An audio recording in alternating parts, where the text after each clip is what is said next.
Keanu yang luar biasa di sini, boleh diceritakan Keanu dapat kepercayaan yang luar biasa. Sebelumnya bekerja sama dengan teman-teman anak kreator sama Dina juga ya. Nah ini gimana saat mendapatnya kepercayaan? Duh, pemeran utama nih Duh. Stres gue. Menurut lo aja. Dan gitu di dalamnya banyak peran lagi yang lo mainkan. Nah itu dia Iya, sih. itu gimana? Jadi abis main Dua Hati Biru, Iya. Mbak Gina tuh nonton podcast aku sama Kak Tasya. Terus Kak Tasya nanya, Keanu gimana di peraktoran, kesulitannya apa? Aku jawab kayak gini, nggak ada yang sulit sih, soalnya karakternya dekat sama diri aku. Kata Mbak Gina, oh begitu. Gue bikin lo jadi intel 8 karakter peran utama.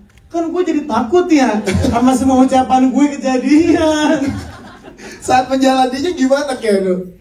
Menjalaninya penuh dengan kesungguhan yang pasti, ya kan, dengan ketegangan, dengan keringat dan usaha, karena dan air mata, karena kan di sini pas aku lihat jajaran case-nya, ya Allah anak baru gue doang gitu kan, dari semua-muanya Kak Cinta udah bertahun-tahun dari gue kecil, dari gue nonton dia. Dari gue kecil, iya, masih kecil. Iya. Kayak Kak Cinta aja udah jauh banget nih sepak terjangnya sama generasi aku. Tiba-tiba aku partneran sama Bu Rike, udah lebih jauh lagi. Kata gue mengimbanginnya gimana nih? Maksudnya gue tua gitu. Iya, ibu maksudnya, ibu itu matang. Nah, matang. Untung pinter kan. Kayak gitu, Iya, jadi iya. di project ini aku benar-benar berserah banget sama kayak enggak sama semua tim yang ada di sini, sama pemain, sama produser, sama Mbak Dina. Aku benar-benar sebelumnya tuh aku konsultasi berkali-kali kayak ini tuh harusnya baiknya gimana ya, cara aku, potensi aku yang aku punya untuk bisa mewujudkan skrip ini ke dalam layar lebar. Jadi aku banyak dibantu banget sama semua keluarga Wahana. Jadi aku sayang banget sama keluarga Wahana. Gemes.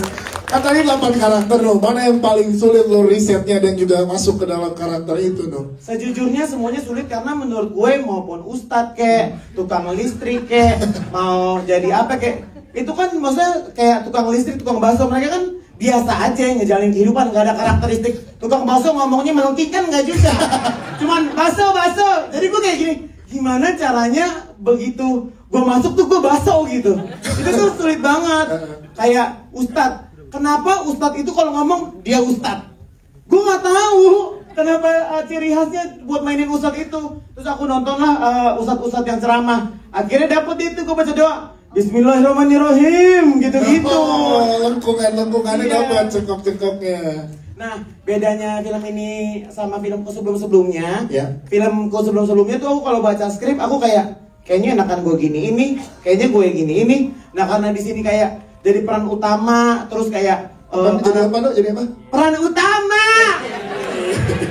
Terus karena karakternya susah-susah, jadi kayak aku tertaat sama skrip di project ini. Tepuk tangan dong, Keanu.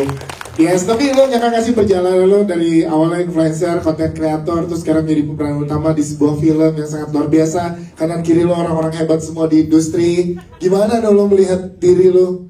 Gue makin takut tau. Kenapa? Sama semua tanggung jawab yang Allah kasih itu ke gue, kepercayaan itu bikin gue makin ya Allah tuh kan nenek-nenek begini mulu deh. Gue makin sering berkaca diri, apakah gue nih sebagai manusia udah layak ada di sini? Bukan taubat, bukan orang benar, udah benar. Apakah gue bisa mengemban semua kepercayaan ini? Jadi gue semakin banyak berkah dari Allah, gue makin banyak belajar, makin banyak nunduk, gue makin takut sama semuanya. Karena gue percaya semua kebaikan tuh datang bersama dengan cobaannya gitu. Oke, aduh tepuk tangan dong.